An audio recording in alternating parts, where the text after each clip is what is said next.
Welcome back everybody to Neutrality Studies. My name is Selamat datang kembali di Neutrality Studies. Nama saya Pascal Lotas, dan hari ini saya sangat senang bisa berbincang dengan dua pemikir hebat.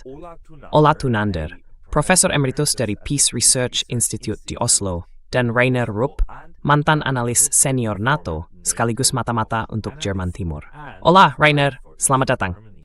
Ola, Rainer, welcome. Terima kasih. My pleasure. See you again. Senang sekali. Sampai jumpa lagi. Senang banget bisa punya kalian berdua di sini. Karena saya sudah pernah bicara dengan kalian masing-masing secara terpisah. Dan baru-baru ini, Rainer, kita sempat ngobrol, lalu Ola menanggapi pembicaraan itu, dan menulis artikel di Substack-nya tentang satu topik yang sebaiknya kita bahas lebih dalam hari ini, payung nuklir Amerika Serikat. Apakah itu benar-benar ada? Dalam artikel itu, kamu menulis bahwa banyak keyakinan tentang apa sebenarnya payung nuklir itu, atau bukan, ternyata keliru. Saya ingin membahas itu lebih jauh, tapi sekarang mungkin saya mulai dulu dengan Rainer. Mari kita mulai dari kamu. Dari mana sebenarnya muncul gagasan tentang payung nuklir ini? Dan waktu kamu bekerja di NATO, seberapa penting topik itu dibicarakan? Let's start with the first question. Where it does come from? Kita mulai dengan pertanyaan pertama. Dari mana asalnya? Payung nuklir itu sangat erat, maksud saya, benar-benar terkait dengan konsep penangkalan. Jadi kalau saya diserang, saya akan membalas. Saya punya kendali atas eskalasi. Saya akan membalas kalau perlu dengan senjata nuklir. Sekarang kita juga harus membedakan di sini antara senjata nuklir sebagai senjata terakhir, senjata nuklir sebagai alat politik untuk pemerasan, seperti yang sudah dilakukan Israel cukup lama, dan senjata nuklir sebagai alat penangkal, supaya pihak lain, maksud saya lawan, tidak terpikir untuk menggunakan senjata nuklirnya sendiri.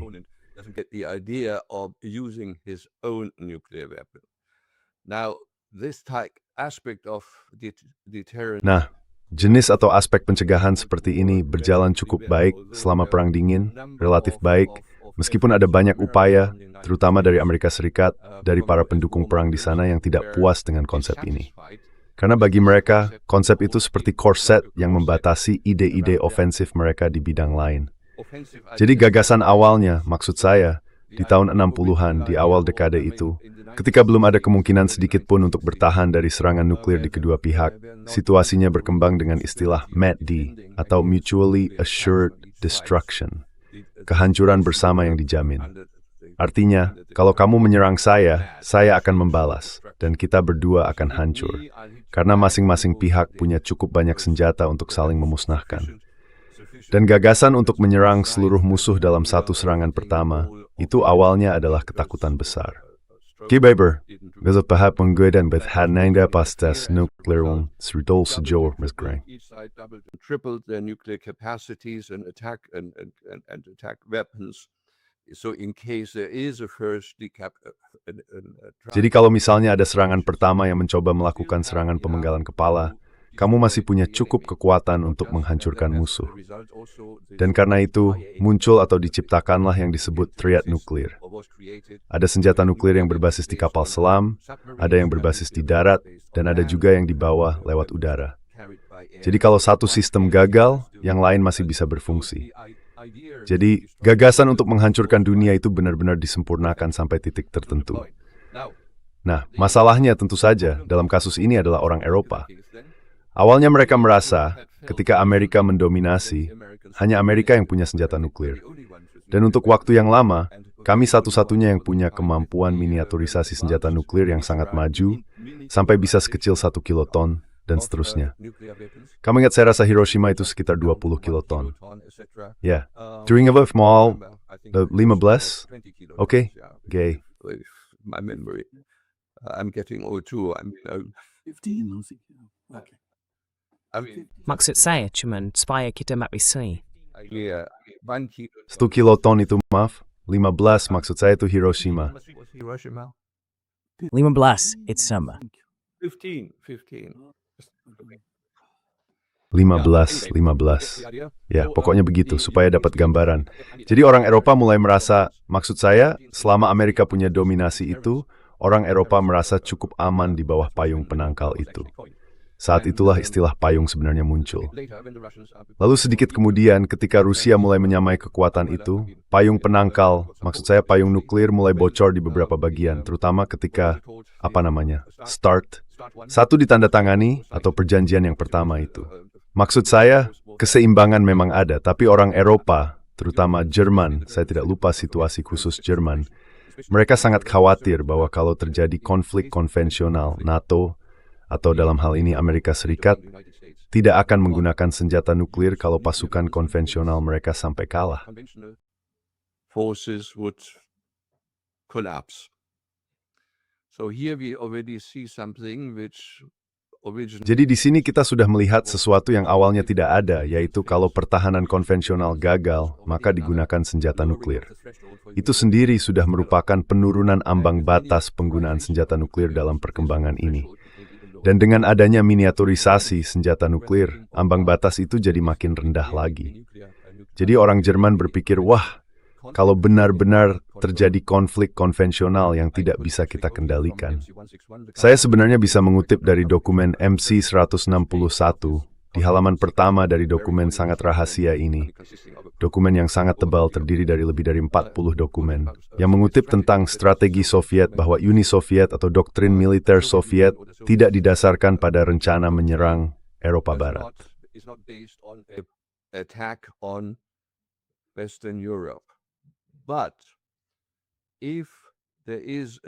Tapi kalau sampai terjadi konflik bersenjata dan ada serangan terhadap wilayah sosialis, kita harus pastikan perang itu tidak berlangsung di wilayah sosialis dan kehancuran tidak terjadi di sana. Itu tentu saja berdasarkan pengalaman dari Perang Besar, Perang Dunia Kedua, di mana bagian barat Uni Soviet sampai ke Moskow benar-benar hancur total. Maksud saya, hal seperti itu tidak boleh terulang lagi. Dan dalam hal itu, kita akan benar-benar menekan Eropa tanpa kompromi.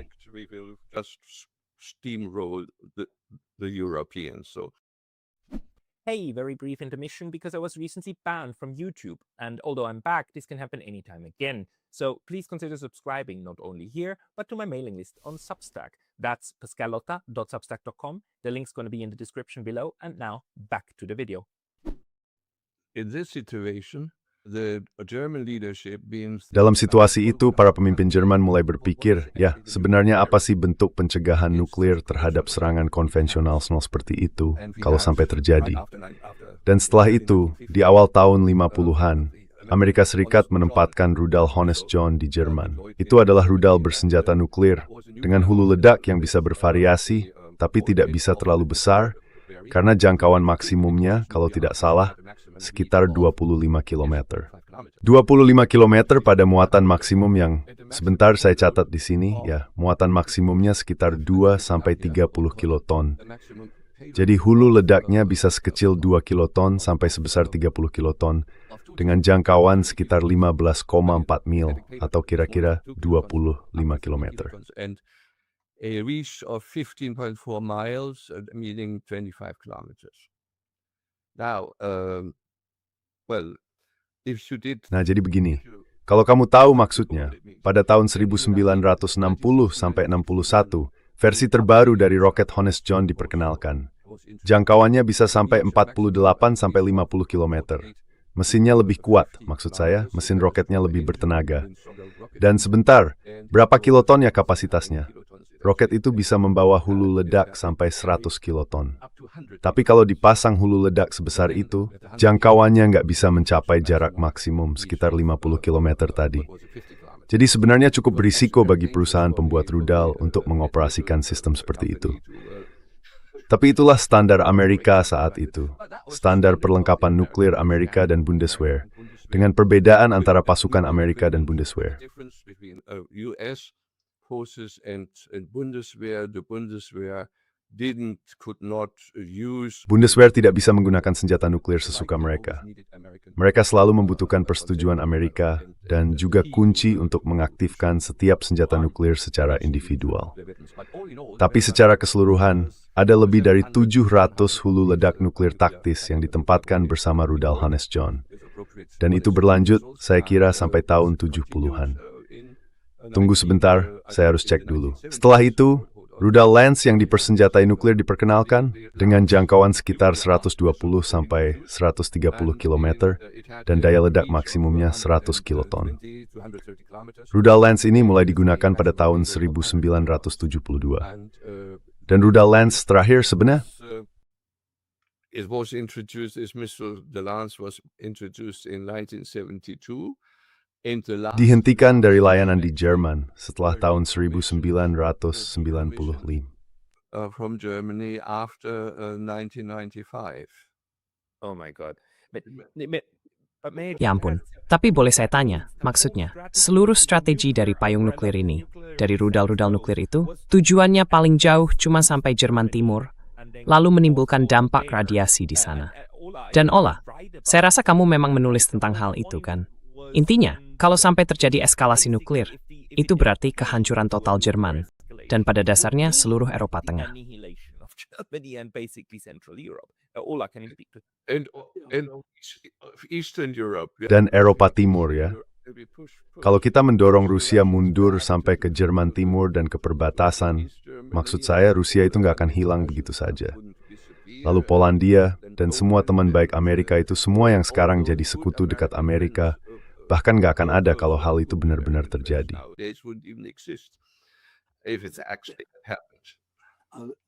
It's clear that Jelas bahwa mereka akan menyerang wilayah Polandia dengan menyerang barisan kedua pasukan Soviet yang masuk, dan seterusnya.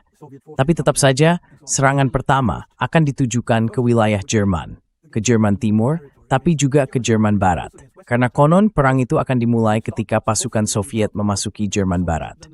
Jadi, kehancuran utamanya akan terjadi di Jerman. the destruction will be primarily in Germany.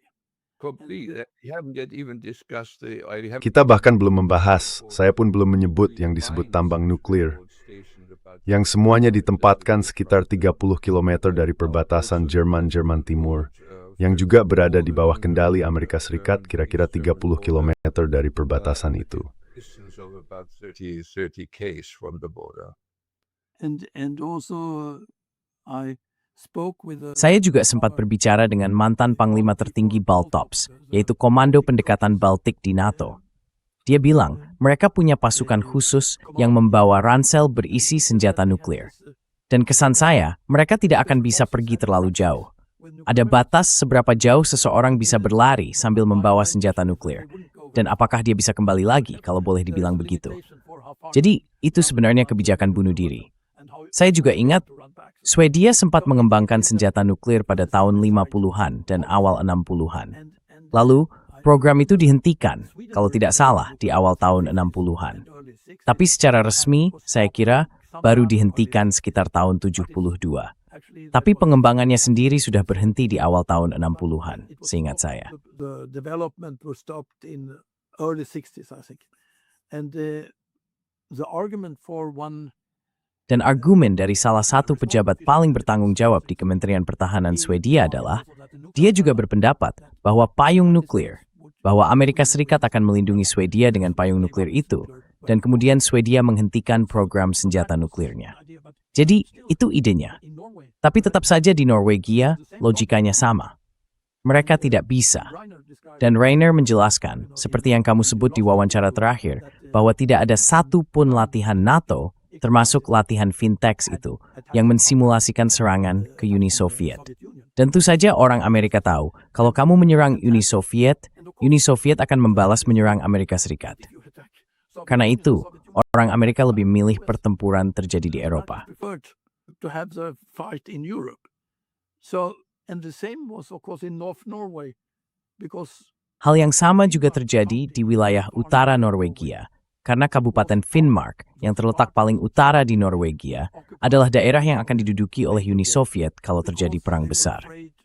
Mereka khawatir akan adanya serangan terhadap pangkalan-pangkalan di Semenanjung Kola. Pangkalan-pangkalan di sana sangat strategis. Pangkalan kapal selam, pangkalan angkatan udara, dan pangkalan rudal. Semuanya sangat penting bagi Uni Soviet.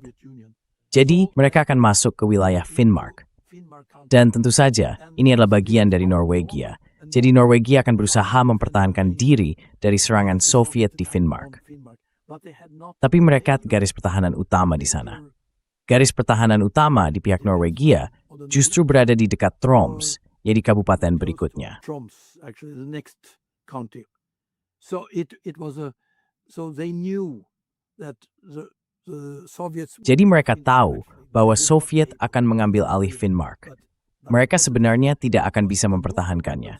Tapi senjata nuklir akan digunakan untuk menyerang pasukan Soviet yang masuk ke Finnmark. Saya punya seorang teman yang pernah bersama beberapa ahli pertahanan dari Prancis, dan mereka meneliti hal ini. Finnmark itu wilayah yang sangat luas, hampir tidak berpenduduk sama sekali. Mereka bilang, ini tempat yang ideal untuk penggunaan senjata nuklir. Sumemahan ninyo, Thorsford, en de Spanje die favor Randall, het in zijn nukleer het in een beamrenia. Apalagi for lap. In Norway. Especially not the laps. But this is quite important actually. I did some Tapi ini sebenarnya cukup penting. Saya juga sempat meneliti soal negara-negara netral dan senjata nuklir. Dan ternyata Swedia bukan satu-satunya. Swiss juga sempat mengembangkan bom nuklir di tahun 50-an dan 60-an. Atau setidaknya mereka sedang mengerjakannya waktu itu. Ada beberapa alasan kenapa akhirnya mereka menghentikannya. Tapi salah satu yang paling penting adalah ketika militer, di pertengahan sampai akhir tahun 60-an, mulai menyadari bahwa doktrin militer Swiss, yaitu hanya menggunakan senjata di wilayah Swiss sendiri, berarti mereka tidak akan pernah menggunakannya di luar negeri, hanya di dalam Swiss. Artinya, kalau mereka mengembangkan senjata nuklir, mereka justru akan mengebom negara mereka sendiri. develop nuclear weapons, you would nuke your own country. The point was that until the mid-60s, Intinya begini, sampai pertengahan tahun 60-an, orang belum benar-benar paham apa artinya kalau sebuah tempat dijatuhi bom nuklir. Maksudnya, bahwa wilayah itu akan hancur total dan tidak bisa dipulihkan, dan dampak radiasi nuklirnya, apa yang akan terjadi setelahnya. Jadi sebenarnya pada masa awal Perang Dingin, yang disebut payung nuklir itu dibangun dengan pemikiran bahwa senjata nuklir hanyalah tingkat berikutnya dari senjata konvensional. Bahwa senjata itu akan digunakan untuk melawan pasukan yang mendekat. Tapi kalau begitu, itu sebenarnya bukan payung pertahanan, kan? Itu lebih seperti kemampuan serangan balasan. it's more a counter-strike capability. Yeah, and even more clear, you could say, it is when. Dan yang bahkan lebih jelas lagi, bisa dibilang adalah kalau kita lihat pada rudal Nike, itu sebenarnya rudal pertahanan udara. Ada baterai Nike di sekitar Oslo, di sekitar Copenhagen, di Jerman, juga di Belanda, dan Belgia. Dan mereka punya hulu ledak konvensional. Setidaknya di Norwegia, mereka pakai hulu ledak konvensional. Tapi itu hanya untuk masa damai. Sebenarnya cuma untuk berpura-pura mempertahankan Oslo. Dan waktu itu, para politisi diberitahu bahwa tujuannya begitu. Dan di pihak militer, banyak orang militer yang diberitahu bahwa rudal-rudal ini akan digunakan untuk mempertahankan Norwegia dari serangan udara Rusia, dari Uni Soviet. Air attack from Soviet Union. That was what one believed. And Itu yang dulu diyakini orang. Seorang teman saya yang waktu itu memimpin sistem rudal di Norwegia dan kemudian menjadi kepala intelijen militer di sana, Alfred Berg, pernah bilang ke saya, ya, kami memang punya tempat penyimpanan senjata nuklir di baterai Nike itu. Dan senjata-senjata itu memang akan digunakan kalau perang benar-benar terjadi. Jadi sebenarnya mereka cuma berpura-pura seolah-olah akan memakai senjata konvensional. Padahal tujuan dari rudal Nike ada memaruh jatuh Gerrit Spamber pada Soviet, itu membawa senjata nuklir dan stu ke Inggris. the Soviet nuclear bombers going towards Britain. And they were, like birds, Dan mereka itu ya seperti burung gitu. Mereka terbang berkelompok, dan orang akan berpikir, kalau kita coba menembak mereka, mungkin kena satu atau dua, tapi sebagian besar akan lolos. Tapi kalau pakai senjata nuklir, semua gerombolan pembom nuklir Soviet itu bisa dihancurkan di perjalanan mereka menuju Inggris. Artinya, semua senjata nuklir itu ditembakkan tepat di atas kepala kita sendiri, dan debu radioaktifnya bakal jatuh ke kita. Dan itu, ya jelas bukan hal yang ideal. Lalu saya terpikir tentang istilah payung nuklir itu. Sebenarnya, hujan yang mengandung radiasi justru datang dari dalam payungnya sendiri. Jadi malah kebalikan dari fungsi payung yang seharusnya bisa dibilang begitu. So it's the opposite what it's supposed to do, so to speak. Rainer, I mean, this is Rainer, crazy. maksud saya, I mean, this ini is benar-benar gila. the plan. Tapi ini kan memang rencana NATO. Maksud saya, apa mereka nggak sadar kalau yang mereka bicarakan sebenarnya adalah kemungkinan kehancuran nuklir di Eropa gara-gara membangun strategi pertahanan seperti ini? Building this kind of defense strategy. Saya rasa mereka sadar kalau itu sampai terjadi ya sudah, selesai. Tapi yang But like I've in my first times when I was waktu pertama kali saya ikut latihan Wintex, saya benar-benar terkejut. Karena sejak awal untuk saya itu pertama kalinya. Begitu satu senjata nuklir taktis dijatuhkan di Eropa Timur, latihannya langsung selesai. Then the exercise was finished. Kabar, Hafswai, I asked that. Nobody could answer me. Saya pernah menanyakan hal itu, nggak ada yang bisa jawab saya. Ada satu tentara yang lebih tua, waktu itu saya masih muda, salah satu dari para perwira senior di komisi militer. Karena di markas besar NATO, sesuai dengan struktur NATO, bagian politik memang lebih dominan, jadi banyak sipil di sana.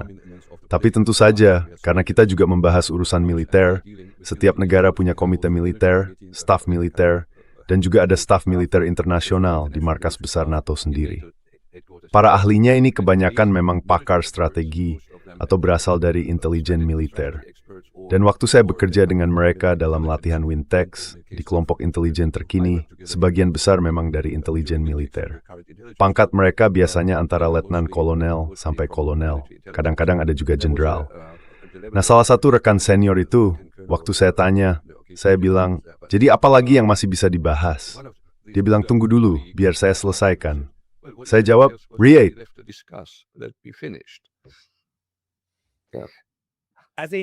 maksud begini, kalau satu senjata nuklir dijual, pada dasarnya Eropa akan hancur juga. Jadi kelompok kelas mestikan. Karena Rusia pasti akan membalas.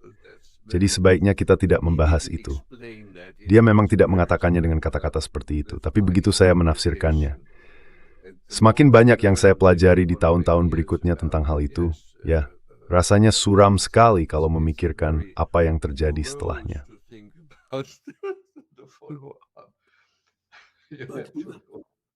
Even if Germany is destroyed, you could still live in France. Bahkan kalau Jerman hancur, kamu masih bisa hidup di Prancis, misalnya.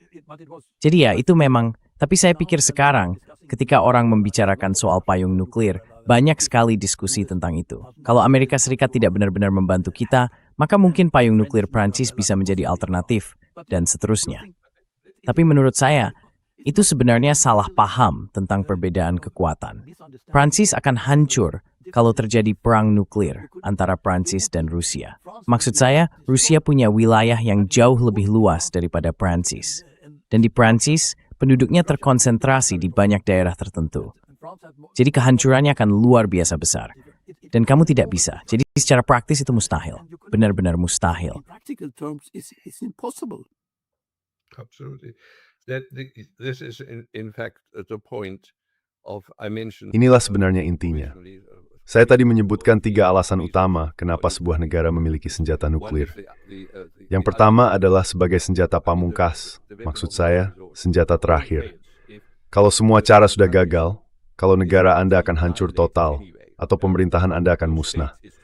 Tentu saja, semua itu tergantung pada persepsi para elit politik atau rakyatnya. Tapi kita tidak sedang membahas itu sekarang. Intinya, kalau negara Anda benar-benar diambang kehancuran, it's a within flanks betowers spreading blighty. Territorium breaks his miss. New. Commit suicide. But you take him with you. That's basically what the French and the Brits. Itu pada dasarnya yang dilakukan oleh Prancis dan Inggris, dan itu juga yang sekarang coba dimasukkan ke kepala kita oleh beberapa orang Jerman yang jujur saja bodoh. Karena ya, punya payung nuklir Prancis itu benar-benar ide yang konyol. Kalau kamu saja nggak percaya pada payung nuklir Amerika, gimana bisa kamu percaya bahwa orang Prancis akan siap mati demi orang Jerman, yang oleh banyak orang Prancis masih dianggap sebagai Bosch? Iya kan? Waktu itu, di masa penempatan rudal Pershing dan Creuse, awal tahun 80-an, Prancis juga berusaha kembali ikut dalam pembahasan strategis. Walaupun secara militer mereka berada di luar NATO, banyak orang lupa soal itu. Prancis sebenarnya tetap bagian dari NATO. Mereka ikut di semua cabang lain NATO, hanya tidak dalam perencanaan militer terpadu. Karena dulu De Gaulle menetapkan bahwa tidak ada tentara Amerika yang boleh bertempur di bawah komando non-Amerika.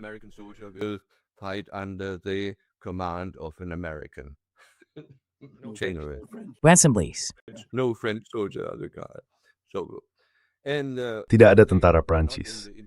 Jadi mereka memang tidak ikut dalam perencanaan militer terpadu. Tapi mereka ingin kembali terlibat lebih jauh dalam diskusi politik dan strategis. Terutama terkait apa yang disebut modernisasi kekuatan nuklir. Karena itu mereka membentuk FAR, semacam Force Armée Rapide, atau pasukan reaksi cepat, yang dirancang untuk bisa bergerak maju sampai ke perbatasan Jerman.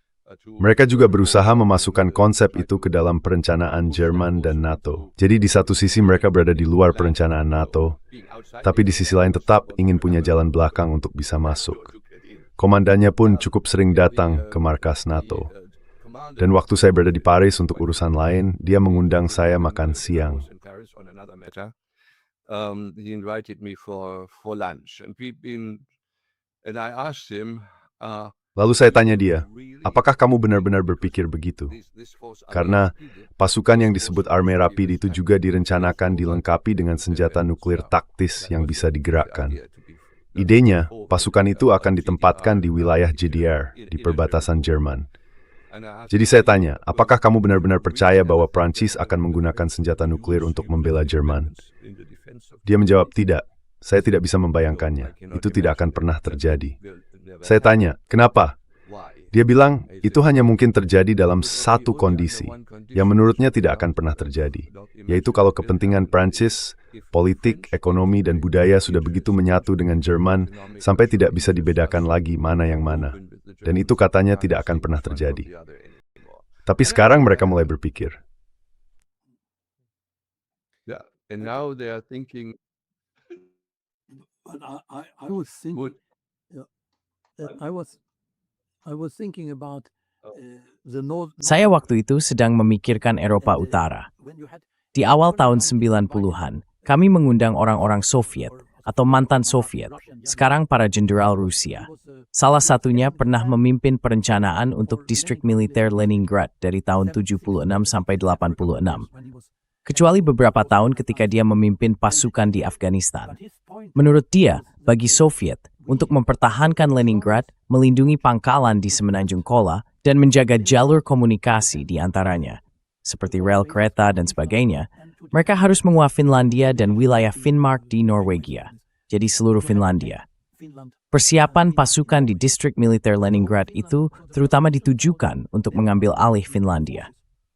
Tapi katanya, mereka tidak seharusnya mengambil Swedia dan juga tidak perlu masuk ke Norwegia bagian selatan atau lebih ke barat dari Finnmark. West or south of Finnmark. And that was the art, or they should try to destroy the bases, actually. And I asked him, but if American uses Swedish, which were a part of the planning in the 1960s, to use Swedish air bases, and that was supposed to take place already from the very first day of the war. And he said that we would take out these Swedish bases and the Norwegian air bases. And of course, this was, you don't take out air base with conventional weapons so easily, because it was you have to have a permanent bombing of these bases in that case. And that you would lose, very, very much bombers, bomber forces. So it means that in praxis it was. Jadi, artinya secara praktik, mereka harus menghancurkan pangkalan-pangkalan itu dengan senjata nuklir. Nah, ketika Olof Palme naik ke tampuk kekuasaan pada tahun 69, tampaknya dia mulai menjauh dari kebijakan itu. Maksud saya, dia paham bahwa dengan begitu, negaranya justru menjadi sasaran. Dan jelas sekali, hal seperti itu harus dihindari. Masalah bagi Amerika dan Inggris waktu itu adalah mereka membutuhkan wilayah Swedia. Mereka butuh Swedia sebagai semacam kapal induk yang tidak bisa ditenggelamkan untuk memberikan perlindungan udara di garis depan tengah, membuka pertahanan udara di Republik-Publik Baltik saat itu, dan memberi jalan bagi kekuatan udara strategis untuk menyerang Moskow dan Sankt Petersburg atau Leningrad. Moscow and St. Petersburg, Leningrad. So that was. So how? Jadi itu tadi. Lalu gimana caranya? Orang Rusia atau Uni Soviet waktu itu paham betul bahwa kalau mereka menyerang Swedia, Angkatan Udara Amerika pasti langsung datang ke Swedia. Jadi mereka nggak akan menyerang Swedia. Nah itu jadi masalah. Dan tentu saja pihak Amerika harus cari cara supaya Soviet mau menyerang Swedia, supaya mereka bisa pakai wilayah Swedia. Dan menurut saya itu inti persoalannya, soal kapal selam itu. Di mana mereka pura-pura itu kapal selam Soviet, Setaup Nalgatun Seath and Treesburg Poet thanks to Remata Mai. That Bowie Mundrol. That they had that for a long time, but they showed up in. Author ska pergi da Swedish Strer, merekain kapal selam berborit. Yeah. To get to the Swedish air bases, they used Soviet submarines. No, but the Ya, tapi ini bukan soal itu Soviet. Maksud saya, memang itu kapal selam Soviet. Tapi sebenarnya itu I must explain something here for the people listening. Saya harus jelaskan sesuatu dulu buat para pendengar, karena ini sebenarnya lelukon internal. Jadi begini, Ola itu memang ahli nomor 1 di dunia soal yang disebut ketakutan kapal selam yang muncul di Swedia pada tahun 70-an dan 80-an. Waktu itu banyak laporan penampakan kapal selam di perairan Swedia, dan semua orang panik. Ya ampun, orang Rusia. Tapi ternyata, sebagian besar kapal selam itu, kecuali mungkin satu di awal sekali, kemungkinan besar justru kapal selam NATO. Tujuannya untuk menakut-nakuti orang Swedia, yang waktu itu belum jadi anggota NATO, supaya mereka mulai merencanakan kerjasama dengan NATO untuk menghadapi situasi semacam itu. Nah, jadi ini memang semacam lelukon internal di sini. This is kind of this internal joke here going on. Yes, the Swedes had to adapt. Ya, orang Swedia memang harus menyesuaikan diri, dan mereka tidak memahami bahwa yang paling penting untuk dipertahankan adalah Inggris dan Amerika Serikat. Negara-negara di antaranya sebenarnya dianggap kurang penting. Jadi maksud saya, logikanya sama seperti ketika kita bicara soal senjata nuklir dan kehancuran Jerman yang benar-benar hancur total. Dan dalam kasus ini, pangkalan udara Swedia juga akan ikut hancur karena serangan nuklir. Also, the Swedish air bases would be destroyed by nuclear weapons, but because. Dan karena seluruh ide tentang kapal selam itu adalah untuk membuat orang Swedia, maksud saya, pertama-tama sebagai operasi psikologis di masa damai, tapi juga di masa perang, terutama di masa perang, percaya bahwa kapal selam Inggris yang masuk membawa pasukan khusus, yang memang sering mereka lakukan secara diam-diam, berlatih bersama jaringan stay behind. Mereka akan menyingkirkan para pemimpin politik atau militer yang tidak sejalan. Jadi, semua orang itu dihabisi, bisa dibilang semacam pemenggalan kepemimpinan. Lalu tentu saja Swedia akan langsung bergabung dengan Amerika Serikat, bisa dibilang dari satu hari ke hari berikutnya. Jadi itu cara yang sangat efisien, dan tentu saja hal itu tidak pernah diumumkan secara terbuka, bisa dibilang begitu. That was not very public, put it that way. Raina?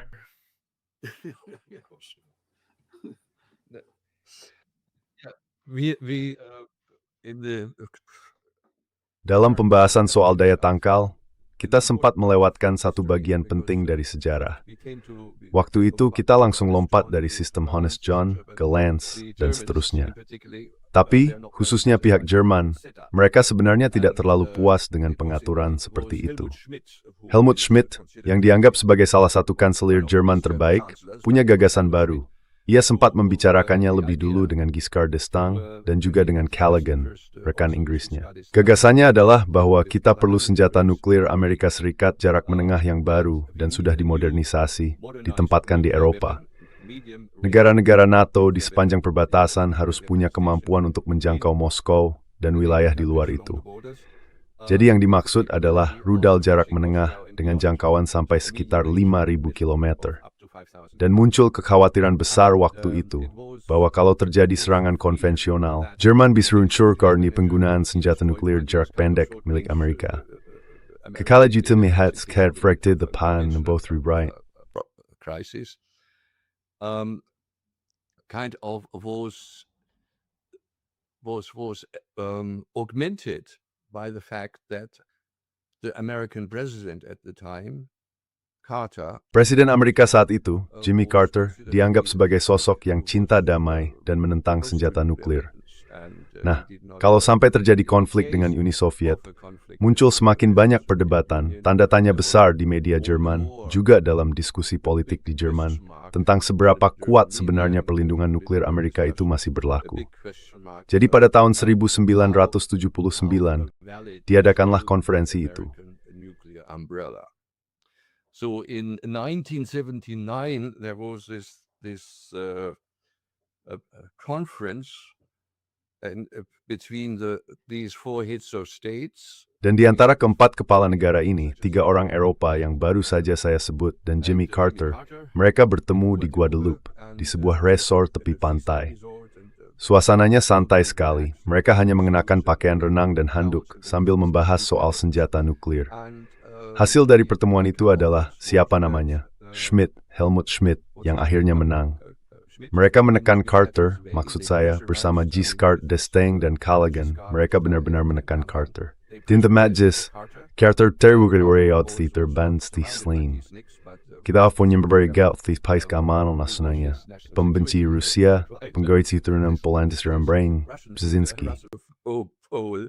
Polish American Brzezinski. And out of this, dari situ kemudian berkembang. Dan akhirnya diputuskan, keputusan politiknya diambil pada tahun 1979, bahwa NATO akan memodernisasi kekuatan nuklirnya, khususnya senjata nuklir jarak menengah.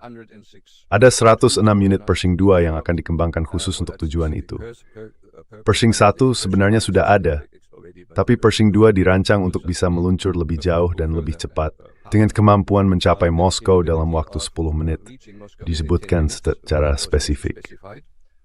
Selain itu ada sekitar 500 lebih rudal jelajah, senjata nuklir yang didapatkan di berbagai configurasi. Kalau kita itu semua terkait dari yang tercakup dari Belanda dan Belgia sangat kagia. Holland, Belgium, to Italy, I can't remember the other. And saya nggak ingat negara-negara lainnya. Jadi kalau dilihat secara keseluruhan, waktu itu ada hampir 700 senjata nuklir taktis yang siap digunakan. Lalu Carter nggak terpilih lagi untuk masa jabatan kedua, dan Ronald Reagan naik ke tampuk kekuasaan bersama para neokonservatif yang sangat-sangat agresif. Awalnya, gagasan yang dibuat oleh Helmut Schmidt dan para penasihat militernya di Jerman adalah untuk membangun semacam hubungan yang lebih kuat antara penggunaan senjata nuklir di Eropa dan meningkatnya ancaman terhadap pasukan Amerika, bahkan terhadap daratan Amerika sendiri, dengan cara menyerang wilayah Rusia.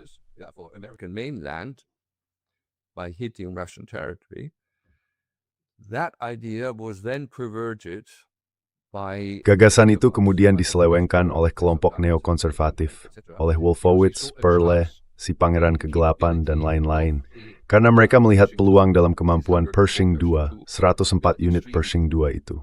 Rudal-rudal ini punya akurasi luar biasa, sekitar 10 meter. Jadi, tidak perlu hulu ledak nuklir besar, tidak perlu banyak kiloton untuk menghancurkan markas komando atau kompleks peluncuran rudal, dan sebagainya. Mereka melihat kesempatan untuk mewujudkan impian lama mereka, serangan pemenggalan terhadap sistem komando, kendali, dan komunikasi Uni Soviet. Dan akibatnya, tentara merah akan berlarian seperti ayam yang sudah dipenggal kepalanya. Saya tahu karena saya berasal dari desa, saya pernah melihatnya, masih berlari di halaman sebelum akhirnya roboh.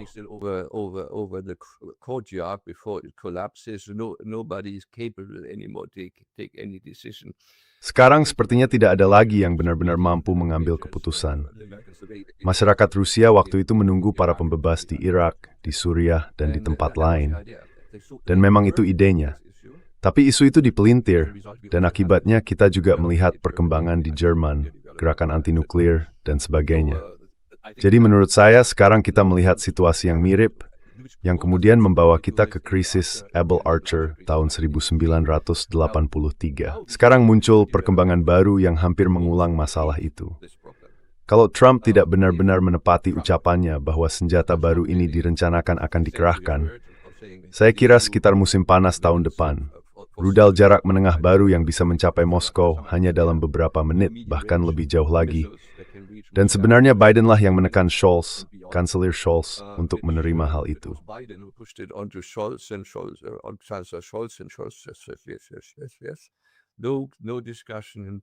Ya. Nggak ada pembahasan di parlemen, nggak ada apa-apa. Sekarang ini, dan saya langsung teringat pada kasus persenjataan nuklir untuk rudal anti pesawat Nike. Biden bilang, oke ya, tapi rudal-rudal ini hanya akan dipersenjatai secara konvensional. Hanya secara konvensional. Dan teman baik saya Ted Postol bilang, ini omong kosong total. Ini konyol, karena kalau cuma dipersenjatai secara konvensional, nggak ada gunanya sama sekali. Jelas sekali. Begitu rudal itu ada di sana, pasti akan ada hulu ledak nuklir taktis yang ikut ditempatkan di situ.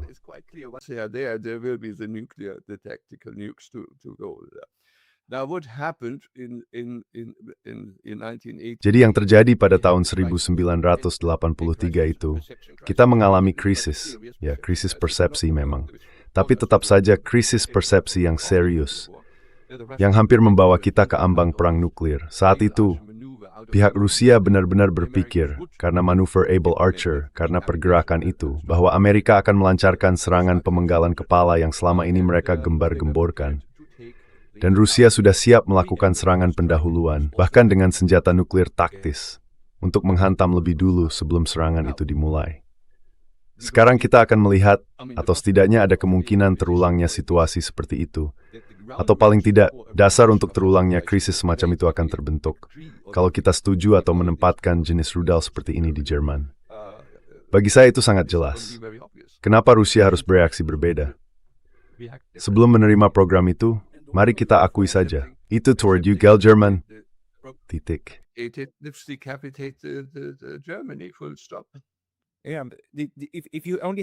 Kalau waktu reaksi yang kamu punya cuma 10 menit, dorongan untuk menyerang lebih dulu jadi sangat besar.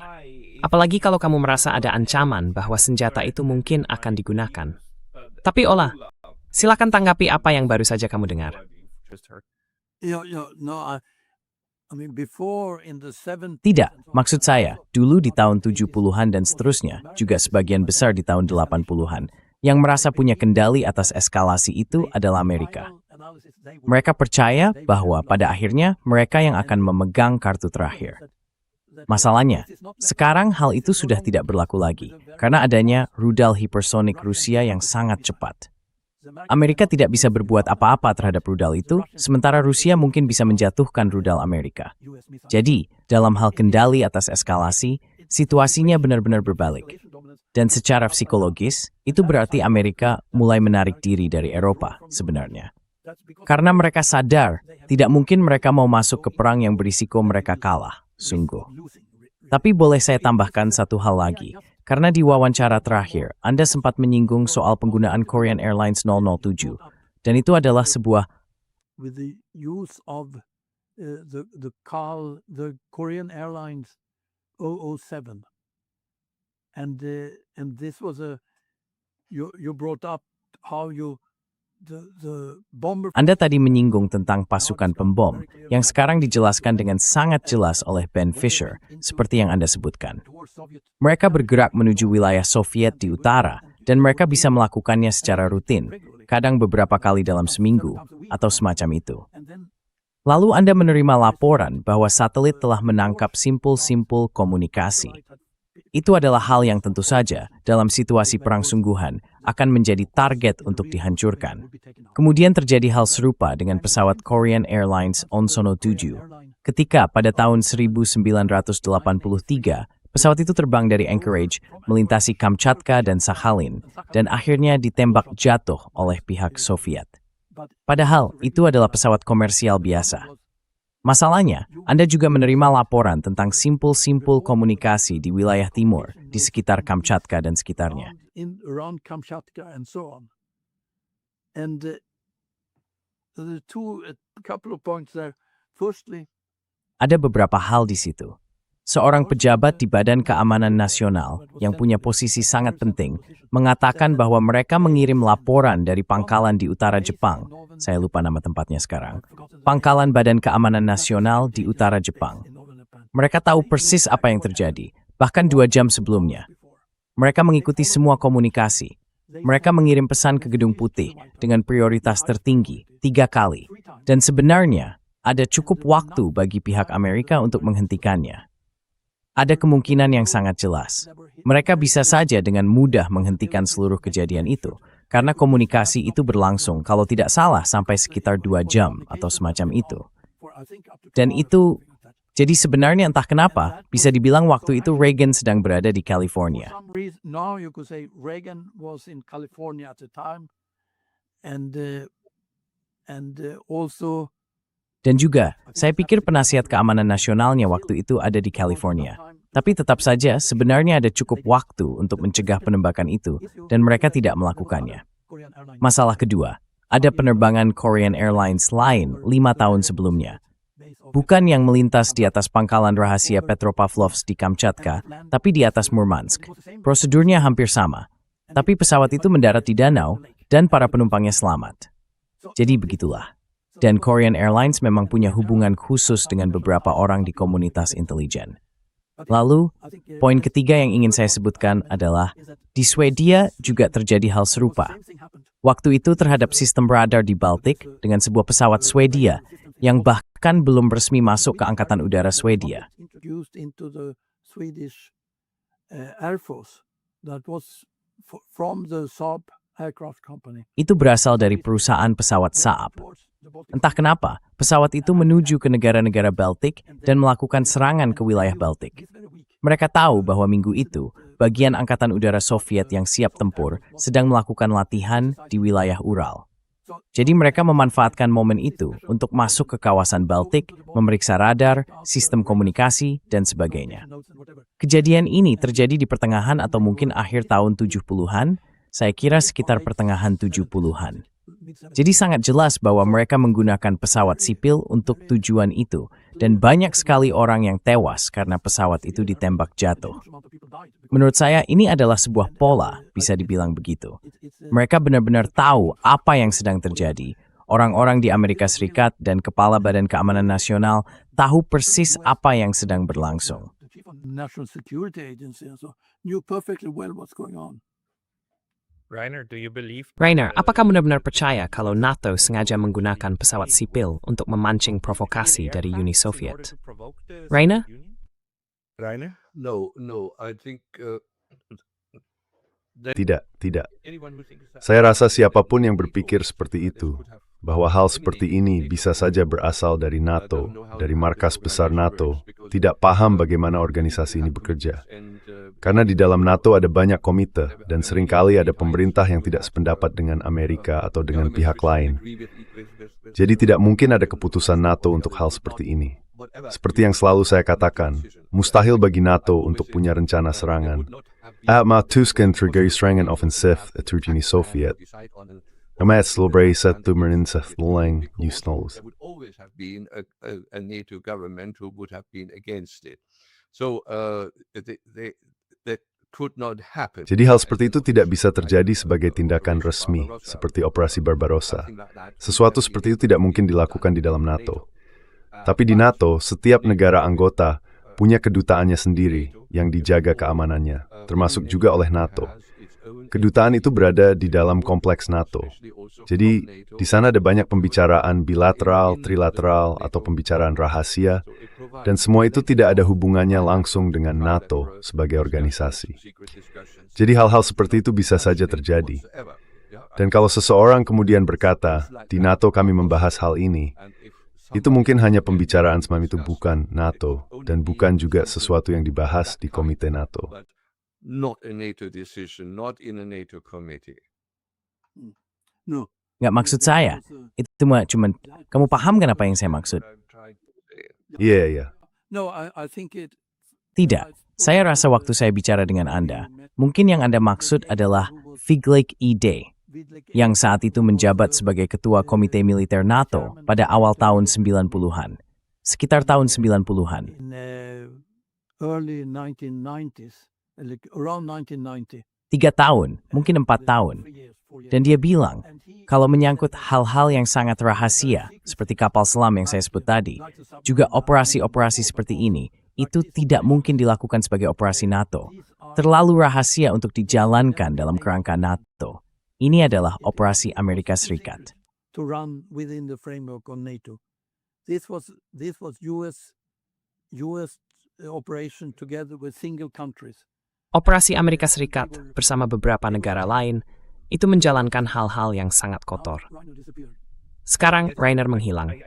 Sepertinya koneksinya makin buruk sayangnya. Rainer, sepertinya dia akan kembali. Sebentar. Nah, kamu sudah kembali. Halo Rainer, kita sudah hampir 1 jam teman-teman. Jadi mungkin saya ingin, sebagai kata penutup dari kalian berdua, membahas soal konsep payung nuklir dan juga perlindungan dari NATO. Itu kan selalu seperti pedang bermata dua ya. Di satu sisi, bisa melindungi. Tapi di sisi lain, kalau digunakan, bisa menghancurkan. And no, it will destroy you if used. Yeah, clear. I mean, it's Ya, jelas. Maksud saya begini, soal payung nuklir dan penggunaan senjata nuklir di Jerman, juga di Norwegia, itu sangat jelas. Ini menunjukkan bahwa tujuannya memang untuk bertahan. Tapi pada akhirnya, yang benar-benar dilindungi adalah Inggris, bukan Eropa daratan. Dan Eropa daratan akan hancur besar-besaran. Europe will be largely destroyed. Rainer, is that also your Rainer, assessment that apakah itu wanita nilaian mo? Pada siya pada dasarnya ang mga program ng Inggris dan Amerika Serikat. of the UK and the United States? Well, that was the strategy in the past. Nah, itu memang strategi di masa lalu. Tapi saya rasa strategi itu sudah lama dipertanyakan. Dan kenyataannya, situasinya sekarang sudah berubah. Begitu Amerika keluar dari perhitungan, dan menurut saya mereka memang sudah keluar, mereka tidak lagi siap untuk itu. Waktu Perang Dingin dulu, bahkan di Jerman, kalau kita ingin mempertanyakan payung nuklir, kita akan bertanya ke Amerika, apakah kalian siap? Berlin untuk Boston, begitu istilahnya. Kalau Rusia mengambil alih Berlin, intelligence berjanji gutat nuklir. Tapi apakah istri step menyebutkan Boston juga penting? Berlin voted, besmenting South Bergen Kosten Tourmamo. Yeah, so Berlin for Boston, that was the kind of phrase. Now, the Berlin for Boston issues a type of... Sekarang soal Berlin untuk Boston itu menurut saya sudah lewat. Bahayanya sekarang adalah kalau ada orang-orang di Jerman atau di Eropa, terutama di Jerman, yang pikirannya agak kacau mencoba berlindung di bawah payung nuklir lain, entah Prancis atau Inggris, atau bahkan membentuk kekuatan nuklir Eropa sendiri. Maksud saya, kalaupun ada kekuatan nuklir Eropa, isinya tetap saja Inggris dan Prancis. Dan lagi, apakah Inggris benar-benar mau mengorbankan pulaunya demi membela Prancis atau Jerman, dan seterusnya? Lupakan saja. Mereka tidak punya kedalaman strategis untuk benar-benar mengancam dengan senjata nuklir. Satu-satunya ancaman yang bisa mereka busut hanyalah bunuh diri nasional. Threaten with national suicide. Well, if you use nuclear weapons, Kalau kamu pakai senjata nuklir, kalau Rusia, coba lihat, Amerika Serikat dan Rusia atau Uni Soviet waktu itu, mereka melakukan ledakan nuklir pertama mereka berkekuatan beberapa kiloton di wilayah mereka sendiri, di atas permukaan tanah. Dan tidak terjadi apa-apa kan? Bahkan kalau kamu menghancurkan Moskow dengan senjata nuklir, maksud saya sebuah kota besar dan menyiapkan pembunuhan massal dalam bentuk apapun, Rusia tetap akan bertahan. Tapi kalau kamu membuat Paris lenyap, Prancis tidak akan bertahan. Hal yang sama berlaku untuk Jerman. Nah, itulah perbedaannya. Dan hal itu harus masuk ke kepala orang-orang. Tapi saya rasa mereka tidak mau memikirkannya. Bagaimanapun juga, kamu tahu istilah dari Tiongkok itu, kita sedang hidup di masa yang menarik. Kita benar-benar hidup di masa yang menarik. interesting times. Or we live in interesting times. It is, but it would be nice if we managed to... Memang begitu. Tapi akan sangat baik kalau kita bisa meyakinkan orang-orang gila di Berlin, Paris, dan Washington bahwa satu-satunya cara menghadapi senjata nuklir adalah dengan memastikan senjata itu tidak akan pernah digunakan. Tapi kita masih agak jauh dari situ. Saya percaya Rusia dan Tiongkok sudah sampai pada pemahaman itu, karena mereka terus-menerus menegaskannya, senjata nuklir tidak boleh pernah digunakan. Sekarang kita juga belajar hal-hal baru lewat perang Iran, di mana negara yang tidak punya senjata nuklir bisa bertahan melawan dua negara yang punya senjata nuklir. Tapi itu pembahasan untuk lain waktu. Saya ingin berterima kasih kepada kalian berdua atas pandangan dan diskusi yang sangat menarik, baik dari sisi sejarah maupun situasi saat ini. Ola Tunander dan Rainer Rupp, sampai jumpa lagi di kesempatan berikutnya. And Rainer Rupp, see you next time again. It's Bizet. Timorese.